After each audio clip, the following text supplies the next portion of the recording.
Mohon untuk tidak disebutkan nama dan identitas siapapun karena percakapan kita akan saya masukkan ke dalam konten YouTube saya. Bagaimana ini, Mbak? Ya, ini saya mau curhat sambil mau tanya-tanya ini bisa diusut apa enggak gitu. Oh ya, tapi masuk YouTube ya sekali lagi ya, Mbak. Saya udah iya. ngomong duluan. Oke, gimana? Saya tahu. Ini kan kalau nggak salah dulu tahun 2020 saya itu membantu ponakan saya cari buat proses keluar negeri. Itu saya tahu, saya kenal yang PL-nya itu tukang masak di tempat PT saya proses ke Hong Kong. Oh. Dia tidak menjelaskan bahwa prosesnya nanti itu menggunakan visa turis apa gimana, enggak. Oh. Ya kan, tahu-tahu tuh uang sudah masuk semua, ponakan saya sudah berangkat ke Jakarta, tinggal berangkat, baru tahu kalau itu pakai visa turis gitu loh. Nah ini terus tahun kemarin keluarga saya tuh datang ke sana minta dana ngembaliin uangnya, katanya kalau nggak bisa penuh ya gimana lah, separuh gitu nggak apa-apa. Kan mereka nggak ada etikat baiknya, katanya oke, habis lebaran tahun kemarin sampai sekarang, kemarin datang lagi keluarga saya ke sana di tempo lagi akhir bulan ini.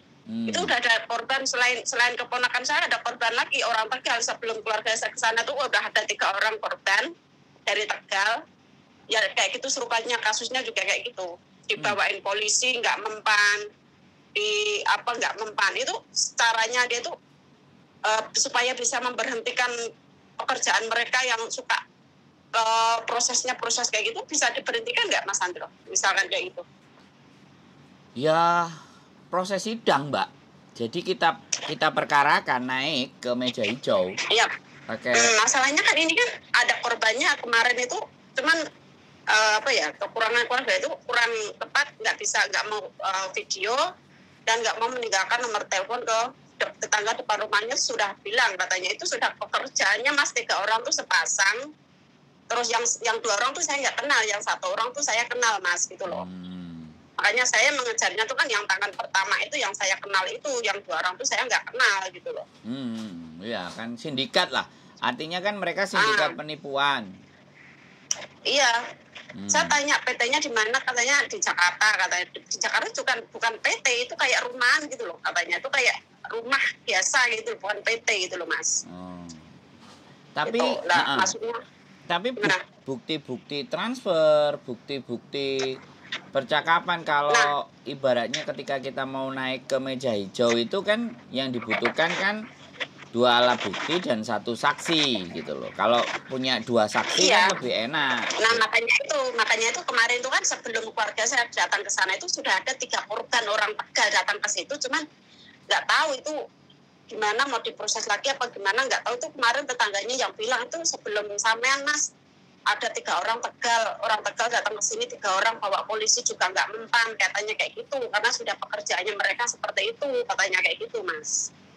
Ya kalau bawa polisi nggak mempan ya sebenarnya nggak usah bawa polisi. Kalau resort orang Tegal.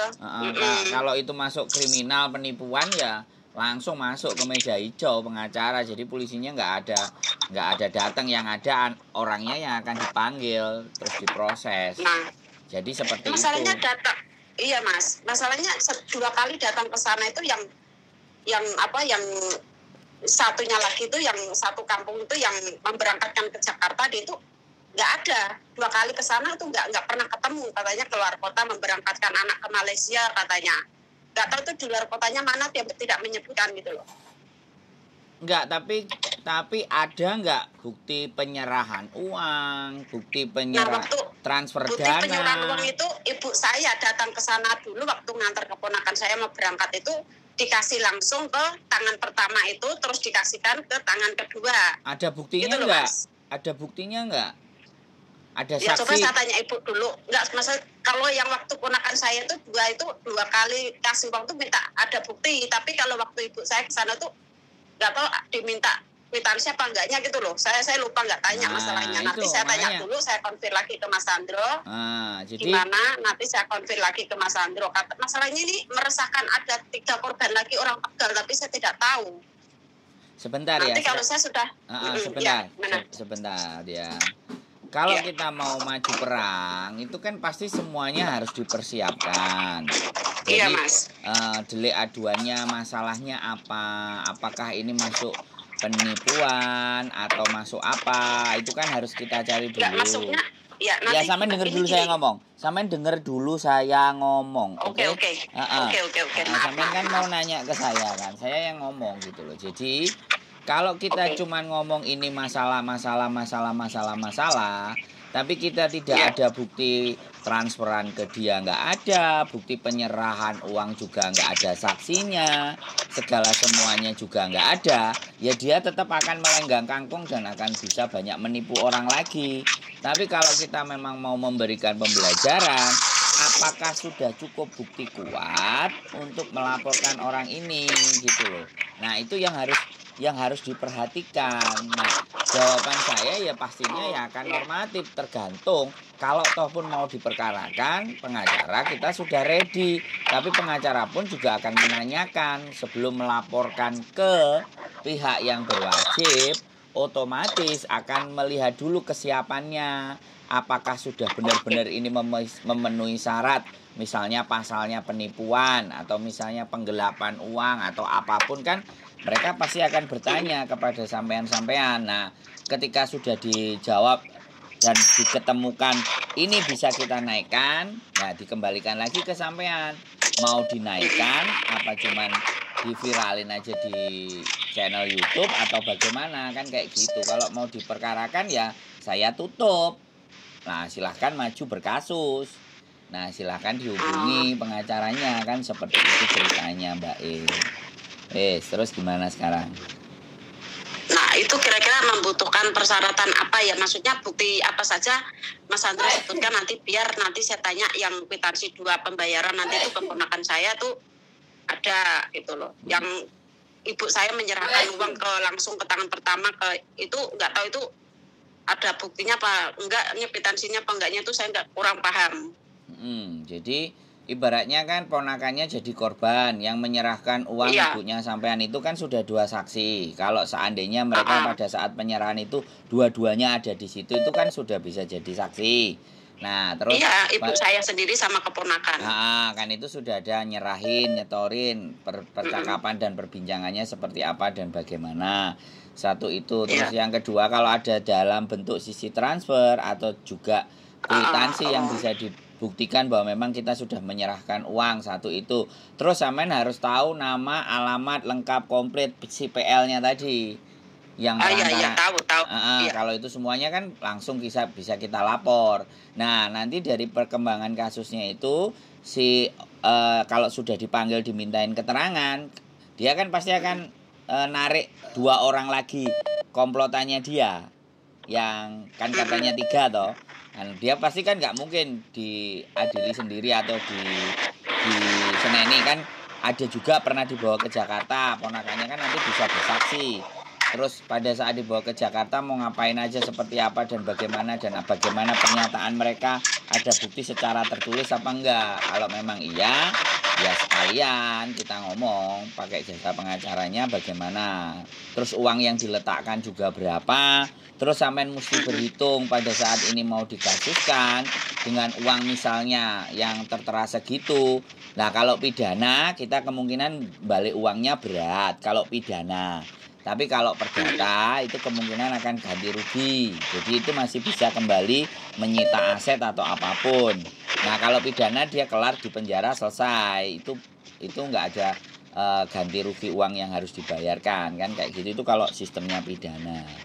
Jadi ini tetap harus diteliti semuanya. Kalau sampean iya dan mau ini naik dan kita perkarakan, ya saya bisa hubungkan ke pengacara. Cuman namanya pengacara itu kan pekerjaan atau profesi. Jadi untuk ngobrol dan konsultasi pun saya tak tanyakan dianya mau ada casnya atau cuman dengerin kasusnya sampean dulu kan begitu ceritanya, Bu.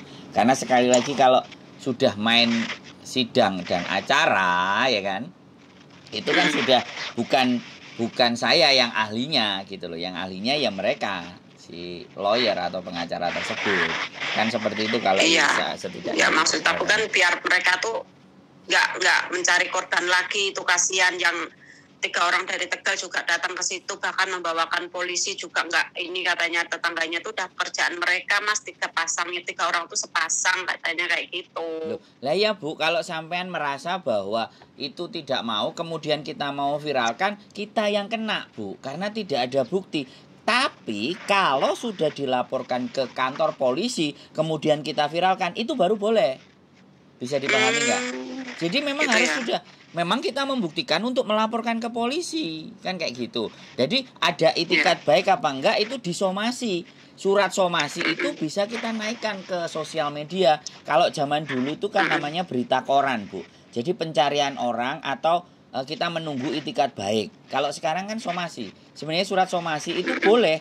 Somasi itu dipublikasikan di sosial media boleh, dan itu tidak dilarang karena memang somasi itu memang harus diumumkan ke publik bahwa orang ini melakukan ini kita melakukan somasi, kan kayak gitu tuh.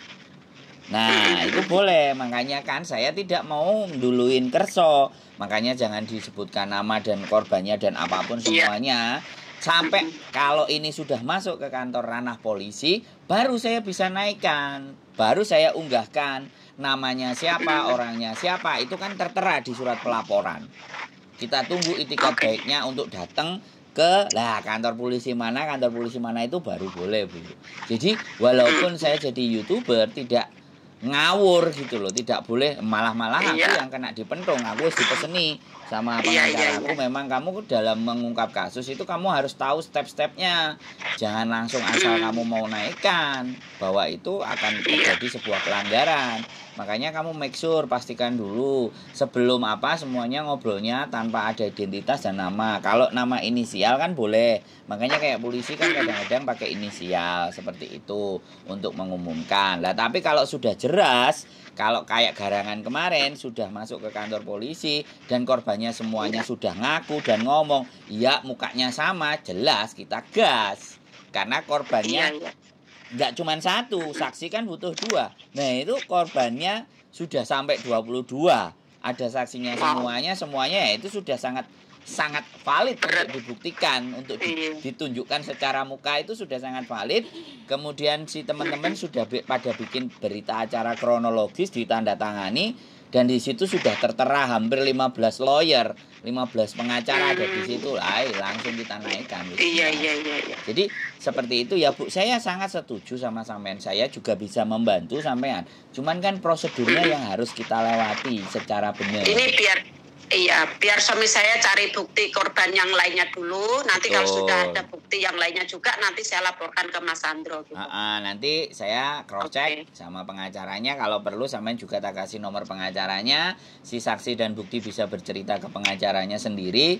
Lah nanti tinggal pengacara ini mau dimainkan apa baik, mau seperti apa dan bagaimana.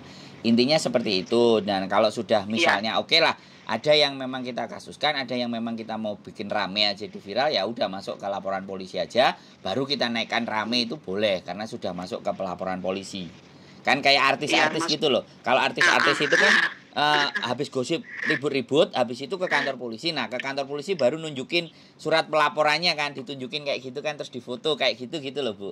Bisa dipahami nggak? Iya. Nah, seperti itu baru prosedur yang benar.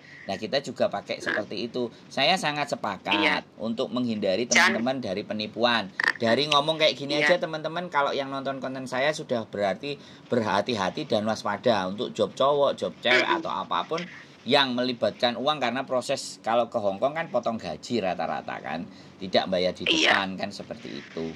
Ya saya sangat senang kalau sampean mau cerita, mau ngobrol.